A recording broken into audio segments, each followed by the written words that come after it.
الحمد لله رب العالمين والصلاة والسلام على نبينا محمد صلى الله عليه وسلم وعلى آله وأصحابه أجمعين ومن تبعهم بإحسان إلى يوم الدين.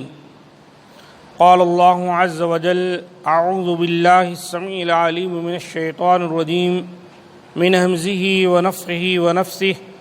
يوم ترى المؤمنين والمؤمنات يسعى نورهم بين أيديهم وبأيمانهم بشراكم اليوم جنات تجري من تحتها الأنهار خالدين فيها ذلك هو الفوز العظيم. يوم يقول المنافقون والمنافقات للذين آمنوا انظرونا نقتبس من نوركم قيل ارجعوا وراءكم فالتمسوا نورا فضرب بينهم بسور له باب باطنه فيه الرحمة وظاهره من قبله العذاب ينادونهم ألم نكن معكم قالوا بلى ولكنكم فتنتم أنفسكم وتربصتم وارتبتم وغرتكم الأماني حتى جاء أمر الله وغركم بالله الغرور.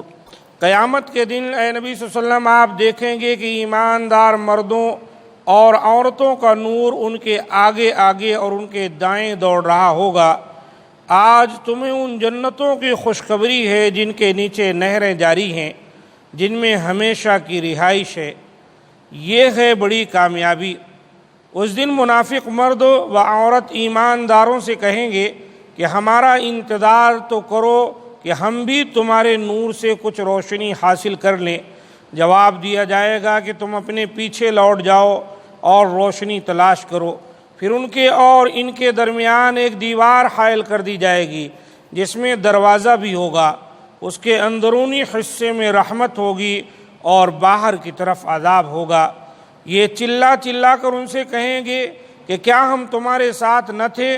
وہ کہیں گے ہاں تھے تو صحیح، لیکن تم نے اپنے آپ کو فتنے میں پھنسا رکھا تھا اور انتظار ہی میں رہے اور شک و شبہ کرتے رہے اور تمہیں تمہاری فضول تمناؤں نے دھوکے میں ہی رکھا یہاں تک کہ اللہ کا حکم آ پہنچا اور تمہیں اللہ کے بارے میں دھوکہ دینے والے نے دھوکے ہی میں رکھا.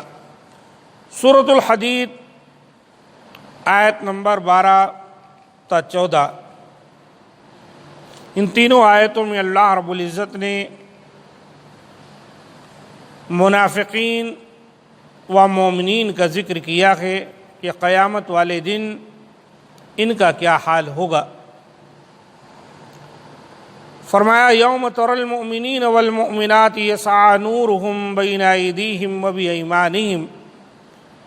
قیامت کے دن اے نبی صلی اللہ علیہ وسلم آپ دیکھیں گے کہ ایماندار مردوں اور عورتوں کا نور ان کے آگے آگے اور ان کے دائیں دوڑ رہا ہوگا.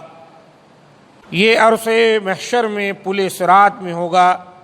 یہ نور ان کے ایمان اور عمل صالح کا صلہ ہوگا جس کی روشنی میں وہ جنت کا راستہ آسانی سے طے کر لیں گے. امام ابن کثیر اور امام ابن جریر وغیرہ نے وَبِأَيْمَانِهِمْ کا مفہوم یہ بیان کیا ہے کہ ان کے دائیں ہاتھوں میں ان کے اعمال نامے ہوں گے. پھر اللہ تعالیٰ فرماتا ہے: بشراکم اليوم جنات تجری من تحتها الانہار خالدین فیہا ذالک هو الفوز العظیم. آج تمہیں ان جنتوں کی خوشخبری ہے جن کے نیچے نہریں جاری ہیں، جن میں ہمیشہ کی رہائش ہے. ذالک هو الفوز العظیم، یہ ہے بڑی کامیابی.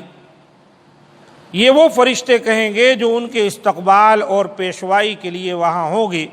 یوم یقول المنافقون والمنافقات للذین آمنوا انظرونا نقتبس من نورکم. اس دن منافق مرد و عورت ایمانداروں سے کہیں گے کہ ہمارا انتظار تو کرو کہ ہم بھی تمہارے نور سے کچھ روشنی حاصل کر لیں. یہ منافقین کچھ فاصلے تک اہل ایمان کے ساتھ ان کی روشنی میں چلیں گے، پھر اللہ تعالیٰ منافقین پر اندھیرا مسلط فرما دے گا. اس وقت وہ اہل ایمان سے یہ کہیں گے کہ تھوڑی دیر رک جاؤ کہ ہم بھی تمہارے روشنی میں نور میں چلیں. جواب دیا جائے گا قیل ارجعوا وراءکم فالتمسوا نورا، کہا جائے گا کہ تم اپنے پیچھے لوٹ جاؤ اور روشنی تلاش کرو۔ اس کا مطلب یہ ہے کہ دنیا میں جا کر اسی طرح ایمان اور عمل صالح کی پونجی لے کر آؤ جس طرح ہم لائے ہیں، یا استہزاء کے طور پر اہل ایمان کہیں گے کہ پیچھے جہاں سے ہم یہ نور لائے تھے وہیں جا کر اسے تلاش کرو۔ پھر اللہ تعالیٰ فرماتا ہے فَضُرِبَ بَيْنَهُمْ بِسُورٍ لَهُ بَابٌ بَاطِنُهُ فِيهِ الرَّحْمَةُ وَظَاهِرُهُ مِنْ قِبَلِهِ الْعَذَابُ، پھر ان کے اور ان کے درمیان ایک دیوار حائل کر دی جائے گی، یعنی مومنین اور منافقین کے درمیان، جس میں دروازہ بھی ہوگا، اس کے اندرونی حصے میں رحمت ہوگی اور باہر کی طرف عذاب ہوگا۔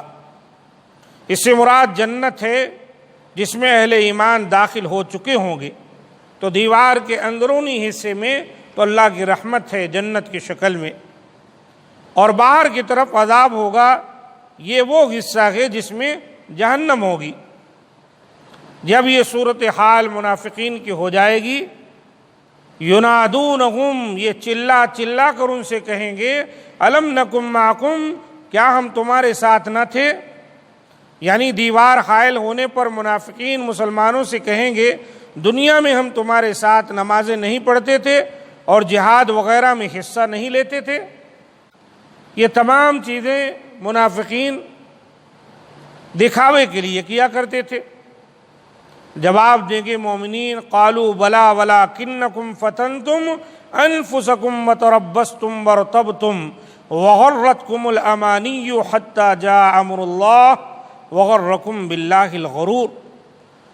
وہ کہیں گے کہ ہاں تھے تو صحیح، لیکن تم نے اپنے آپ کو فتنے میں پھنسا رکھا تھا، کہ تم نے اپنے دلوں میں کفر اور نفاق چھپا رکھا تھا، منافق تھے، اس لیے آج تمہارے اس نفاق والے ایمان سے تمہیں کچھ فائدہ پہنچنے والا نہیں ہے، اور انتظار ہی میں رہے، یعنی کہ شاید مسلمان کسی گردش کا شکار ہو جائیں، تم ہمیشہ یہی سوچتے رہے اور شک و شبہ کرتے رہے، یعنی دین کے معاملے میں، اسی لیے قرآن کو مانا، نہ دلائل و معجزات کو تسلیم کیا، شک و شبہ میں پڑے رہے، اور تمہیں فضول تمناؤں نے دھوکے میں ہی رکھا، تمہیں تمہاری فضول تمناؤں نے دھوکے میں ہی رکھا، یعنی جس میں تمہیں شیطان نے مبتلا کی رکھا تھا، یہاں تک کہ اللہ کا حکم آ پہنچا، یعنی تمہیں موت آ گئی، یا مسلمان بالآخر غالب رہے اور تمہاری آرزوؤں پر پانی پھر گیا، اور تمہیں اللہ کے بارے میں دھوکہ دینے والے نے دھوکے ہی میں رکھا۔ مراد ہے یعنی اللہ کے حلم اور اس کے قانون امہال، یعنی جو اللہ مہلت دیتا ہے اپنے بندوں کو، اس کی وجہ سے تمہیں شیطان نے دھوکے میں ڈالے رکھا۔ کہ اللہ تعالیٰ نے انہی تمام باتوں کا ذکر کیا، تو ایک مسلمان کو چاہیے اپنی آخرت پر نظر رکھے اور اپنی آخرت کو سنوارنے کے لیے دنیا میں ایمان و عمل کا جو ہے توشہ اختیار کرے، تاکہ جو آخرت کا سفر ہے وہاں پر یہ تمام چیزیں اس کے کام آ سکیں۔ اللہ تعالیٰ سے دعا ہے کہ مولا کریم ہم تمام کو ان باتوں پر عمل کی توفیق دے اور اس سلسلے میں کوتاہیوں سے محفوظ رکھے۔ ھذا ما عندی، سبحان ربک رب العزۃ عما یصفون وسلام علی المرسلین والحمد للہ رب العالمین۔